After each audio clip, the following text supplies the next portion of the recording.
Ok, tu ne viens pas, on s'appelle plus tard. Merci. Quand on dit changer, c'est changer. Faire la culbute. Pas le nord, pas le sud. Chamboulé. Le monde à l'envers, quoi. Chaviré, vous voyez? Oui, je vois. Ça m'étonnerait. Moi aussi. Personne ne voit. On le sait bien. C'est trop opaque. Quand on n'y a pas travaillé, on ne peut pas s'en rendre compte. Du musée? Oui. Personne ne peut. L'esthétique, 8 heures par jour dans l'esthétique. Rien d'autre que de l'esthétique, 8 heures par jour. Du beau devant, du beau derrière, du beau où que vous tourniez votre tête, votre épaules, votre ventre, du beau. Et du charme en plus. Exact. Souvent du charme en plus. Grâce, symétrie, beaucoup de sensibilité, climat très très poétique. Du sol au plafond. En permanence. C'est-à-dire sans arrêt. Mais ce qui domine, c'est la sensibilité. Une énorme sensibilité. Du soir au matin, on baigne dans la sensibilité. On est bien d'accord, Robert? C'est sûr, la sensibilité, c'est 80% de notre environnement. 90, Robert. 90. Et ça attendrit à force. Ça nous perce la cuirasse. Et ça finit par ronger. À ce point? Mais vous réalisez ce que c'est que d'être du matin au soir devant Goya, Rodin, Eugène Boudin. Ou devant un petit vase précolombien grand comme ça. Ça ronge. Pareil. Dès que c'est beau, ça ronge. Et on n'en sort pas indemne, madame. Mais quand on visite, on ne s'imagine pas un instant que... On sait. On pense même que vous êtes des privilégiés par rapport à, je ne sais pas moi, aux postiers. Les postiers, madame, mais c'est de la rigolade. Elles sont en timbre, leurs œuvres d'art. De la croix d'un centimètre sur deux. C'est désagréable, mais ça ne vous esquinte pas. Alors que nous, quand on sort d'ici le soir, on a du mal à acheter un paquet de cigarettes ou à boire une bière comme les postiers. On ne sait plus où on est, où on va. Qui sont ces gens avec des imperméables dans la rue? C'est ça. On ne sait plus ce que c'est qu'un imperméable.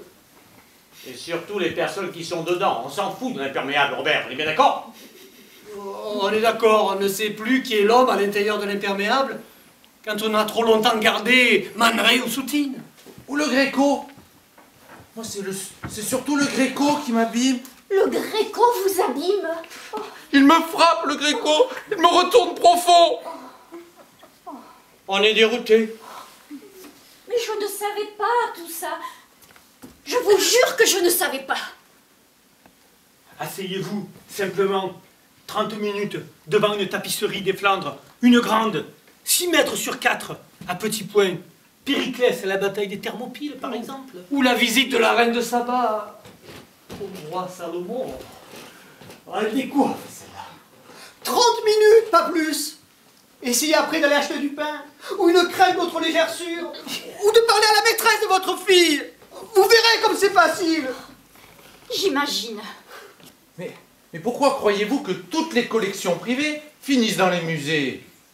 Les gens ne peuvent pas tenir. Un petit chef-d'œuvre, un appartement, jour et nuit. Mais ça vous fout une famille en l'air en quoi? En 6-7 ans, pas plus. On est d'accord? Tout à fait d'accord. Ou plus longtemps. Mais c'est qui le cache derrière un rideau? Ou qui le met dans l'entrée? Si, dans l'entrée, c'est supportable. Dans l'entrée, on le voit à peine. On passe vite devant le chef-d'œuvre pour aller au salon. Mais les 3/4 du temps, il déverse tout ça chez nous. Et ça s'entasse. Et ça s'entasse dans les sous-sols. Mon Dieu, mais quelle horreur! Et c'est nous qui rangeons. Donc, on les touche. Vous avez déjà touché une statue grecque du 4e siècle avant Jésus-Christ? Non. Moi, 6 fois. Regardez ma main, rien que d'y penser. Sans compter l'amour. Ça vous bouffe, l'amour. Ça vous pète le col à ça. Vous voulez dire... Alors, quand vous avez, ici comme en 2003, plus de 600 déesses exposées partout, délicieuses, baigneuses, alanguies, odalisques à la fesse moelleuse. Vénus sortant de l'eau? Nymphe aux lèvres rubicondes. Vierge, donnant le sein. L'irrésistible saint. Dessiné par Bellini, Granac, Le Tintoret. Et Véronèse. Ah, si, excusez-moi. Véronèse, waouh. 3 mois non-stop, entouré de nus, adorables. Qui ne vous quitte pas des yeux. Il s'offre à vous dans un cadre doré. Ça vous avale l'intégralité du colossal. Bien sûr. Alors, quand on rentre à la maison, votre compagne, ben elle fait fan, forcément. Forcément. Il y a plus de 60% de divorces dans notre profession, faut pas l'oublier. Le double de la moyenne nationale. C'est effrayant. Et pourtant, Dieu sait si on fait attention. Dès qu'il y a la moindre exposition, genre Bacchanal, Hammam ou Rubens. Oh, surtout Rubens, le salaud. On se débrouille pour prendre nos congés. Mais forcément, on peut pas tous partir en même temps. Et là, il y en a toujours 2 ou 3 qui trinquent. Comme moi, par exemple, l'année dernière. Robert, soyons justes. Viviane, c'était quand même pas une perte. On est bien d'accord, Robert. On est d'accord. Je dirais même que Véronèse, il t'a enlevé une grosse épine du pied. On est d'accord. Ouais, mais enfin Robert, c'est l'exception qui confirme la règle. Oui, mais il faut être honnête. Viviane, c'était pas un cadeau. Pointré. Et il peut dire merci, Véronèse. On est d'accord. Oui, mais à part Robert, on souffre tous beaucoup. Ok? Ou pas ok? Mais qu'est-ce que vous croyez? Je suis pas au paradis, moi non plus, hein. L'année dernière, Véronèse, il est resté 3 mois, pas un jour de plus. De plus, 29 octobre, 29 janvier. Et depuis, rien, le désert. Ok. Ok. Pardonnez-moi, mais le droit du travail. Mais vous n'avez aucune protection. Les syndicats ne vous ont pas permis de... Non, rien. Des pétitions circulent depuis des années pour réclamer de l'art médiocre et rien. Des artistes moyens qui ne réclament rien, on n'en a pas vu. Qui n'en voûte pas. Que dalle. Et qui laisse respirer le personnel. Ah, Macage. Attention, on ne demande pas qu'ils suppriment les peintures, on demande que les tableaux nous foutent la paix. C'est quand même pas le bout du monde. Parce que le soir, quand ça ferme, faut pas croire que pour nous c'est fini. Oh, certainement pas. Il faut leur remonter le moral. Le moral? Mais à qui? Mais comment à qui, madame? Mais aux œuvres, qu'est-ce que vous croyez? Aux œuvres qui sont exposées partout dans le musée. Elles sont épuisées, les œuvres, lessivées. Après plus de 1000 visiteurs qui leur sont passés devant, le soir, elles sont mortes, les œuvres. Ah, surtout si les visiteurs se sont montrés peu attentifs, indifférents, voire hostiles. Alors, je vous dis pas, le moral, c'est... Forcément, elles se trouvent moches. Et bien sûr, elles le deviennent. Combien de fois j'ai vu un chef-d'œuvre mal aimé se décomposer. Je me souviens, tenez, un vendredi soir, d'un retable du 13e, une vierge à l'enfant polychrome. Le gosse était ouvert. J'ai presque failli appeler le médecin. En somme, vous êtes un peu comme les gardiens de zoo qui veillent à ce que tous les animaux restent en bonne santé. Mais sauf que les gardiens de zoo, eux, ne sont jamais mangés par le tigre. Alors que les gardiens de musée, eux, sont dévorés par le chef-d'œuvre. Et tout le monde s'en fout. Mais c'est révoltant. Il faut dire que tu es fragile, Alain. Ah, vous n'allez pas recommencer, hein. Faut le dire. Il est fragile pour un gardien. Il est très fragile, Alain. Parfois, je me demande s'il n'est pas sensible. Et s'il même pas un peu artiste. Oh, bah ça serait la meilleure. Ah, Lionel. Si, je sais ce que je dis. N'est-ce pas? Robert. Écoute-moi, mon petit gars. Ça fait 25 ans que je garde dans les musées. 15 ans de plus que toi. Alors quoi de plus étonnant que je sois un petit peu plus entamé? Et peut-être, je dis bien peut-être, que j'ai attrapé un petit don. Ah, un petit don. Ce n'est pas grave non plus. Ça peut se résorber. Dis donc, Alain, tu ne se serais pas mis à faire du dessin ou un peu d'aquarelle? Dis-le franchement, Alain. C'est vrai, je gribouille en téléphonant, mais machinalement. Fais attention quand même. Il serait pas temps que tu envisages ta retraite, Alain. Ma retraite, mais où ça? Loin d'ici, à la campagne. À la campagne. Mais quand on est resté des années devant Degas, Courbet, Miraut de Chéricourt, tu crois qu'on peut regarder une poule, un buisson, un paysage? Mais c'est du toc, la campagne. C'est de l'art mal copié. Je veux pas finir gardien de campagne.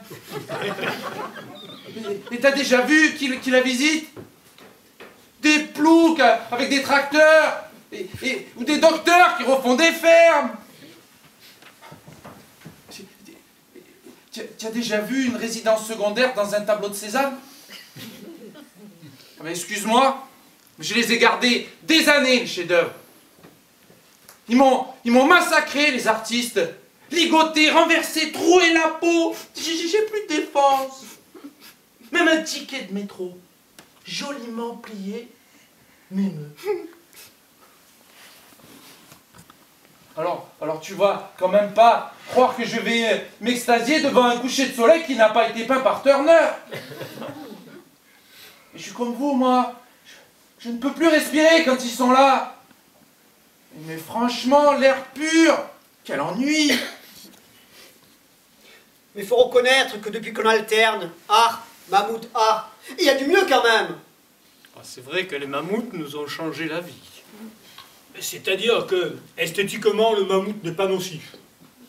Oui, mais rien à voir, mais alors rien à voir avec une vierge donnant le sein ou une Vénus sortant de l'eau.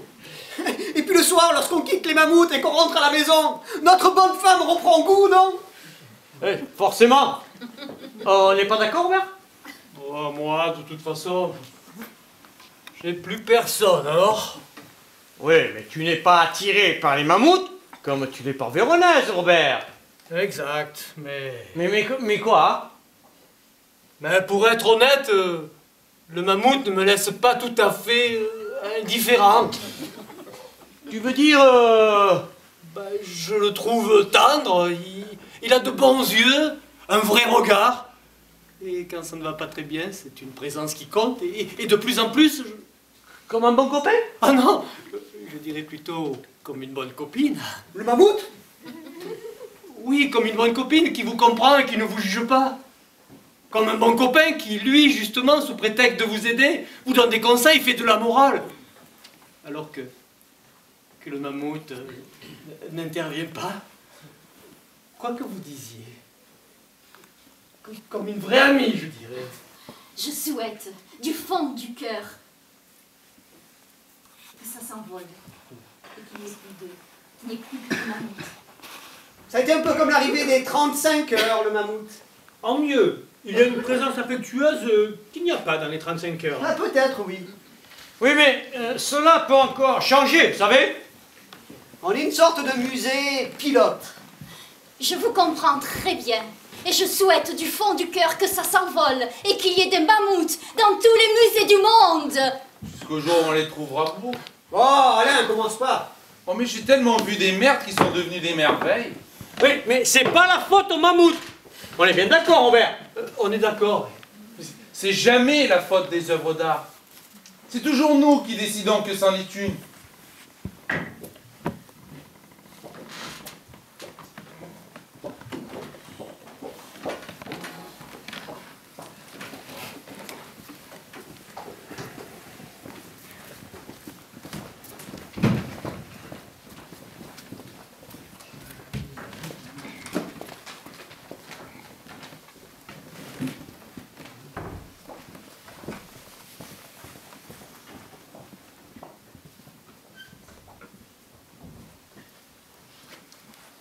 Trois billets, s'il vous plaît. Exposition temporaire ou permanente? Modigliani. Exposition temporaire. Un adulte et 2 enfants? Vous ne l'avez pas tout le temps? Pardon?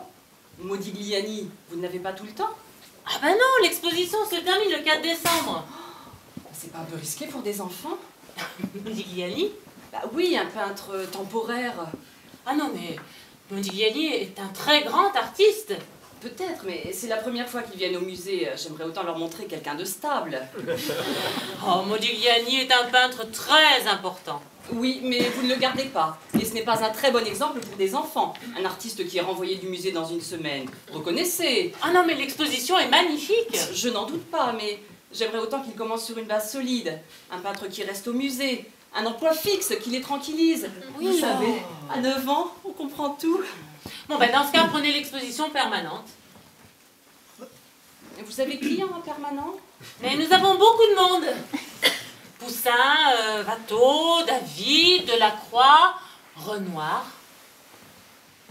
C'est peut-être plus sûr, non? Bon, écoutez, c'est comme vous voulez, mais ça fera 15 €. Je peux vous demander pourquoi vous virez Modigliani? C'est une question de place? Madame, je vais vous demander de... Vous pensez pas que vous auriez pu dégraisser chez les vieux? Watteau, franchement. Il a fait son temps, Watteau. Franchement. Mais madame... Et Renoir, il y en a pas un peu marre de Renoir? Les musées, les calendriers, les boîtes de chocolat, ça suffit pas? Et quand c'est pas lui, c'est Monet. Mais il n'y a pas que sur Terre. Faudrait qu'il se le mette dans le crâne. Et ça pousse derrière. Madame, je vais vous demander de payer. Beaucoup de gens attendent. Qu'est-ce que vous voulez dire exactement? Que je suis temporaire à la caisse et que vous êtes permanente? C'est ça? Mais madame, 15 € s'il vous plaît, 15 €. Ce n'est pas en traitant les visiteurs comme vous traitez Modigliani que vous donnerez à la jeunesse le goût de la peinture. Venez mes chéris, on s'en va. Mais 15 €, mais 15 €. Et nous Oh!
On aurait dû prendre un guide, Jean-Louis. Un guide? Pourquoi faire? Bah pour expliquer, je comprends rien. Il n'y a pas à comprendre, Josette. Il y a à ressentir. Bah je ressens pas. Ça fait 1 heure que je ressens pas, c'est long. Mais parce que tu crois qu'un guide, ça ressent? Bah ça raconte, ça apprend au moins. On va prendre ça ressentir, merci bien. Hein. Et pour 20 € en plus, moi, excuse-moi, mais ça, c'est de l'arnaque. De l'arnaque? Ah, bien sûr, oui. De l'arnaque dans un musée, Bien sûr, oui, c'est de l'arnaque, oui. par un guide payé par la ville? Évidemment. Mais tu débarques ou quoi, Josette? Pierre, le cousin de François, était guide. Oh, c'est pour te dire. Hein. Celui qui est en prison? Oui, Pierre. Oh, avant de tuer sa femme, il était guide à Toulouse, au musée de Toulouse. Ah, il y a un musée à Toulouse? Oui, un musée romain. Ah. Ou grec. Oh non, égyptien. C'est ça, égyptien. Je m'en souviens. Même qui voulait enfermer le corps de Lucette dans un sarcophage. Oh, quelle histoire. Enfin bref, Pierre, il apprenait le prospectus par cœur, prospectus qu'on distribue à l'entrée, et il le récitait pendant la visite. Un prospectus gratuit, et lui, Pierre, pour 15 €, il le récitait aux gens, sans compter les pourboires. Tu te rends compte l'arnaque? À Toulouse? À Toulouse! Oh putain! Et crois-moi, hein, les gens qui n'avaient pas compris, eh bien, ils n'avaient pas plus compris quand Pierre avait terminé. Oh, ça m'étonnerait. Hein. Un guide qui va tuer sa femme. quand il explique les Égyptiens, on ressent forcément, il y a une vibration, il y a une onde en plus. Tu crois? Mais bien sûr, un futur assassin qui vous parle, c'est comme un héros de Corneille. Il y a de la tragédie. On ressent, on est pris. Oui, mais je te rappelle qu'il récitait un texte qu'il connaissait par cœur. Et alors? Les héros de Corneille aussi connaissent le texte par cœur. C'est comme le prospectus, ça, c'est jamais le héros qui l'écrit. Ah, c'est vrai, oui. Excuse-moi, c'est des cons à Toulouse. Hein. S'ils font pas la différence entre un guide, une visite normale avec un guide, et une visite avec un guide qui va étrangler sa femme. Ah, mais moi, je connais pas Toulouse. Tu connais pas Toulouse un peu? Non. Tu sais, Jean-Louis, par moment, je te ressens pas. Hein.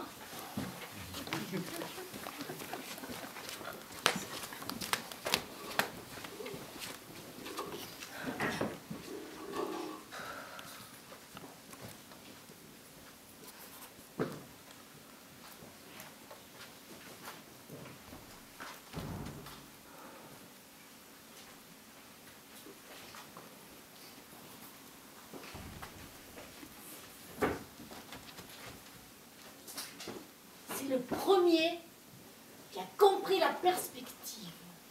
Tu vois? Pas bien, non? Regardez de loin.